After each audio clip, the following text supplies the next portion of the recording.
YouTube. What up, Pynk ladies, T-birds, and just happen to be watchers of my shit? It's your girl, Jimmi Pynk. Happy Black Friday, if I get it uploaded by then. But anywho, for my Pynk ladies and T-birds, y'all already know when y'all see the background what it is. So obviously, I'm doing a special drag race review, not in drag. Okay, sorry about it. But this is just something I decided to do because A, corporate America dictates that I be at work today and they paying me 3 times as much to be here, even though I have 3 times less work than what I usually do. So, was really bored and said, you know what? I miss kikiing with y'all about Drag Race. So, I decided to basically give you guys my opinions so we can kiki about the top 12 contenders, the ones that Reddit and Queerty and YouTube or all of those things are saying are going to be, these are the most likely 12 to be on this season 9 of Drag Race.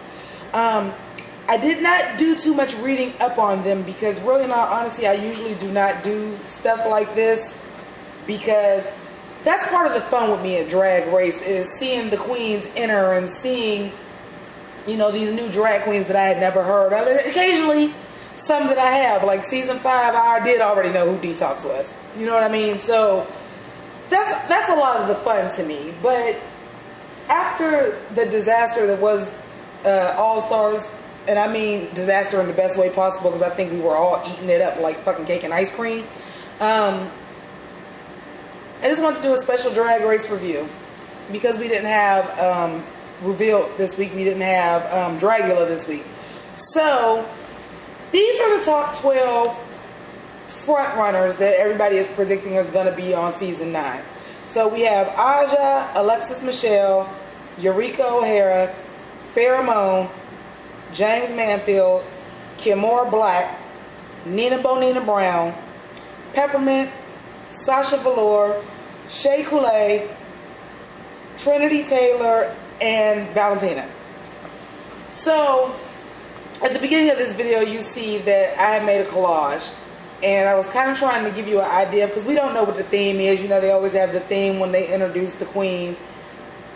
Let me tell y'all, I thought that was the easiest one to go for. I went to say the first girl. Boom. I'm like, every drag queen is going to have a picture in a silver dress. Wrong. That shit was difficult. Okay? I had a backup plan like what they all seem to have on red, white, and blue. Wrong. That was difficult too. So the beginning screen was them in the silver, and then as I talk about each queen, I'm going to give you the red, white, and blue picture that I see of them. They all had better pictures, but I was trying to make it cohesive. So do your own research or wait for the season to start.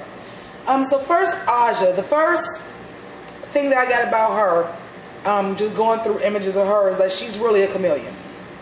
Okay, she's pretty, she paints beautifully, good costumes, I mean, which should be the case on Drag Race, even though it's not always, but she's very pretty, but there's not a pent down aesthetic for her, like, especially because I'm not familiar with any of these 12 queens at all. So, you know, whereas when they said it was going to be Detox, I can go right to a picture and say that's Detox. Detox has that gem and the holograms aesthetic. I didn't pinpoint an aesthetic for Aja. She's very much a chameleon, and I do like that in a drag queen. So I'm interested to see with the different challenges, the looks that she turns. Alexis Michelle, I didn't write a note for her. Take that how you will. It may be because I went back once I realized I was going through so many pictures and said, let me take a note, and just didn't get to her. Or maybe she was just that, I don't want to say basic, but forgettable, because I don't hate her look, but yeah. Eureka O'Hara is our big girl for the season, because God forbid we don't have one. I don't know if she's any relation to Fifi, even though when I was going in like the image search and putting in Eureka O'Hara, a lot of like what would be in the drop down box would be like Eureka O'Hara, Fifi, Eureka O'Hara. So I don't know if they're related or if this is other people that are wondering. if that's her drag mom. But for a big girl, she's very polished. She's very polished. She has some good looks. I know the picture that I'm showing you is probably not her best look, but she has some fun looks. She has some really fun looks.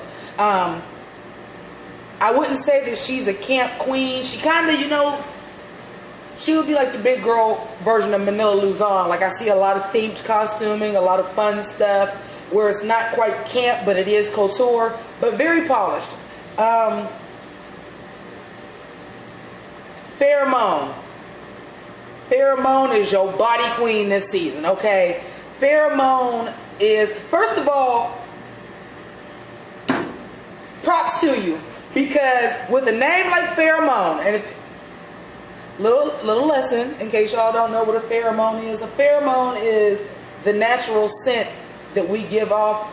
That, excuse me, I have to realize what audience I'm talking to, because I was going to be like the scent that attracts the opposite sex, but we talking about Drag Race. A lot of y'all attract the same sex, but it's just the natural smell that the body gives off that attracts you to a mate. That would be the proper way to put that. So that's what a pheromone is. So for your name to be Pheromone, you better be a sexy bitch. And she's a sexy bitch. Like, whoa. Like, she is giving me just full body, very little costuming. I did never even seen a picture of this woman in a gown.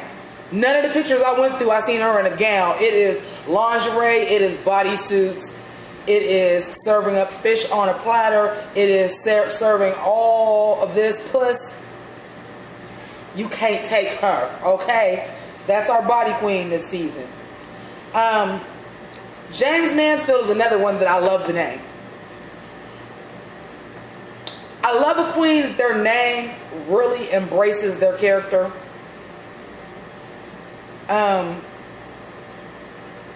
James Mansfield is a play on Jane Mansfield, which was a 1950s pinup star, not quite as famous or as much of an icon as Marilyn Monroe, but she's up there.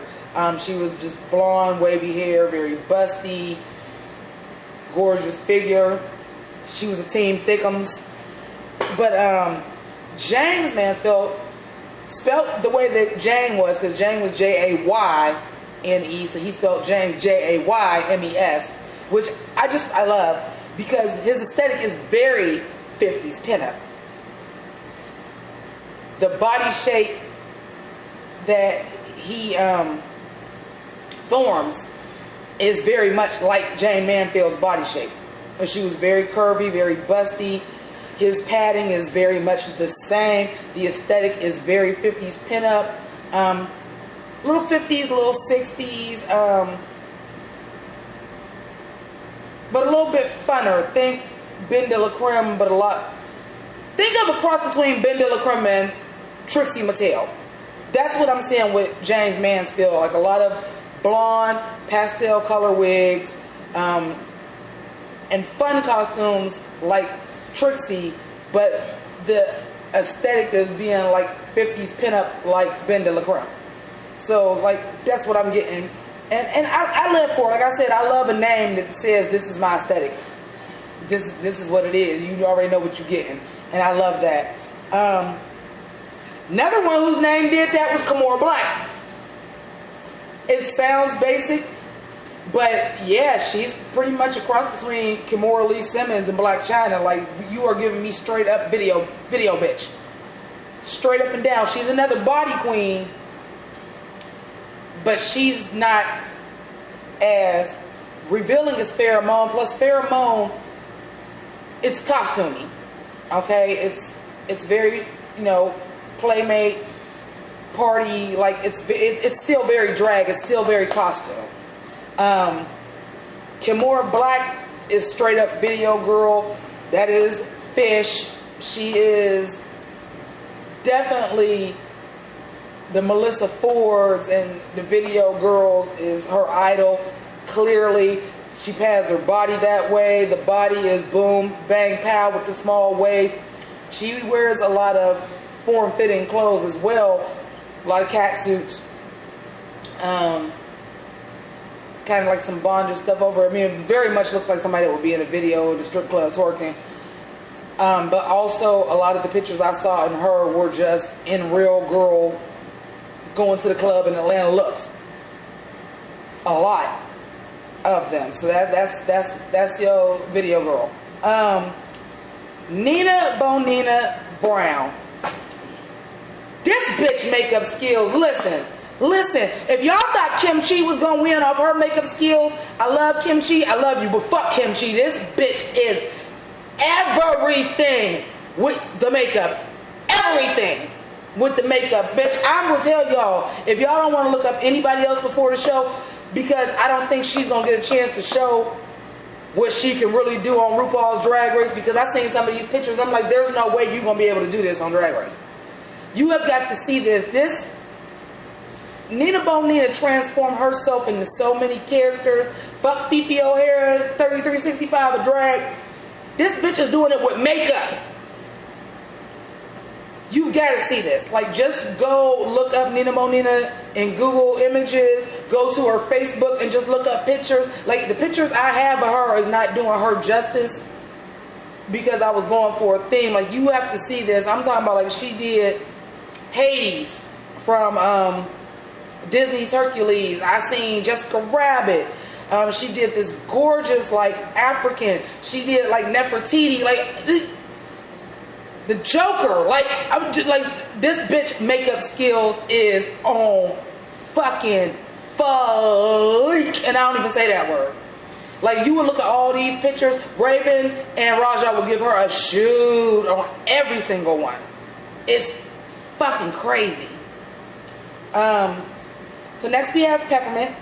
Now, Peppermint is a live singer, and she works with Sherry Vine, and she works with Bianca Del Rio. So I can only assume she is a very seasoned queen. Her look is very polished. Very polished. I don't see a lot of avant-garde or anything like that, but I mean, that's that old school drag of like, hey, I'm trying to look like a lady. Matter of fact, I'm trying to look like a lady. I'm trying to look like a drag queen. Like that very just old school bitch, I'm a drag queen. Like that is what she's giving you. But she sings live, and like with that kind of pedigree, where like I'm seeing, like I'm talking about multiple pictures, multiple flyers, her and Sherry Vine, her and Bianca Del Rio. I'm like, yeah, this bitch is a seasoned queen, so y'all better look out for Peppermint. Believe it or not, do you know how hard it was for me to find a picture of Peppermint in red and white? Bitch, your name Peppermint. Why can't I find a picture of you in red and white? Sasha Velour is gonna be our avant-garde queen. She's gonna be our Acid Betty, our Thorgy Thor, if you will. She has a specific way that she dries her eyebrows that I'm just not feeling at all. Sorry about it. Like, I like avant-garde. I can do a bald queen. I can do a queen that's not always trying to be gorgeous and pretty. Like, I live for Acid Betty's looks. Like, I like the whole, like, Lee Bowery thing. Like, the Club Kid thing. Like, I'm into it. I review the Boulay Brothers Dragula. I'm into it. I'm into all types of drag. But them eyebrows, I can't get with them eyebrows. I can't get with them eyebrows. I'm sorry. Like, we'll see once we get into the show, but I can't get with them eyebrows. That's the note that I have, is eyebrows. But very avant-garde, so I'm interested to see the costuming. I didn't see a lot of padding either, which kind of, I don't like an unpadded queen. Unless you, like, really just have a womanly build. I don't, you know, like the big girls can sometimes, like, because they got boobs, because they fat, they can actually kind of make boobs out of their shit. Like, unless you got something that you can make that look like a woman, like, I just be seeing, man, I hate bird chest. I don't want to see that. Shea Coulee. Very different than Kimora Black. Because Shea Coulee, I see model. Like, I definitely see a huge Grace Jones, Naomi Campbell, black queens. Like, not even Tyra Banks. Like, I can just see, like, even in some of her pictures, like, that she posted, like, on her Facebook as, like, her cover pictures are, like, these queens, like, these models. Like, And I can just tell by her aesthetic, she's very long, she's very slender. The way she paints, the outfits that she has on, like she is very, you can almost tell everybody's inspiration. Like I said, I'm basically telling y'all what people's inspiration is. Like she's very supermodel, runway model, print model, like model is her goal. And Trinity Taylor, like our other Trinity K. Bonet, very pageant. Which I love. I love a pageant queen. I really do love a pageant queen because it's fun to be quirky and everything else. But to me, the real art is taking a man and making him look like a woman. That's the real art to me. So, she's very, very, very pageant, very polished, which I like. And then Valentina, who I guess is an Instagram drag queen, I had a hard time finding anything about her except for this one picture of her as a mermaid that I've literally seen on all the Reddit articles, all the YouTube videos, all the everything, this one picture. But you're an Instagram girl. So I don't know, maybe she's a makeup artist, and when I put her name in to search for it, I was getting pictures of Raven, I was getting pictures like all these other drag queens. So I'm like, well, maybe she's a makeup artist, and maybe she just started doing drag. Because we always tend to have a girl that's been doing drag for like maybe a year or less. So maybe like she was painting other people and decided to do drag and they put her on the show. But I didn't find out very much information about her at all. However, the couple pictures of her I did see, she was painted pretty. You know, I couldn't find out anything else about them. So, let me go ahead. Let me open this back up. Because right away, who grabbed me, if you couldn't tell by the way I was saying it, like who grabbed me right away was James Mansfield, Pheromone, Nina Bonina, and Peppermint. Like, that's who grabbed me right away. Like, I know, I think Sherry Vine is a New York queen too. Like, them New York queens get on Drag Race and show out. You know, season 6, season 8, New York queens, winners. I don't know, y'all may want to look out for Peppermint. Also, we have a lot of diversity. A lot of black and a lot of Latina. We haven't had a whole bunch of diversity in the past couple of seasons, so we have like a lot of it. So I'm just curious to see, like, the Meet the Queens, see, you know, the senses of humor, because like I said, I'm not watching YouTube videos, I'm not watching performances, I'm just going off of the pictures that I went through. I'm not reading the Reddits and everything, I just went to them for the names. I don't know where they from, I don't know any of that. This is just the information I got straight up from looking for pictures, looking through them. So, that's it. Kiki with your girl, you know, let me know if you know of any of these queens. If you heard any of them, you've ever seen them live, let me know. You know, let me know, like, yo, you need to look out for this one because this is really what she do, you know. You know how I get down, Pink Ladies, T-Birds. Y'all know I love the Kiki with the pee-pees. Wait, that sounded like I wanted to talk to a penis. Never mind. I meant my people, but anyway, I gotta blow my nose. So thank you for watching. If you haven't subscribed, subscribe now to become a Pink Lady or a T-Bird. Also, let me get some thumbs up. Everything sounds real sexual on this video. Damn, I should have got some ass for Thanksgiving. Anyway, also share with your friends. Let me know what y'all think about season 9. Stay tuned. We didn't get a revealed episode this week, but I will be doing it this week coming up. And the Boulay Brothers will have another Dragula on Monday, so I'll have reviews for that. And that's really it. So I hope everybody had a fantastic Thanksgiving, a fantastic holiday, and thanks for watching. Deuces.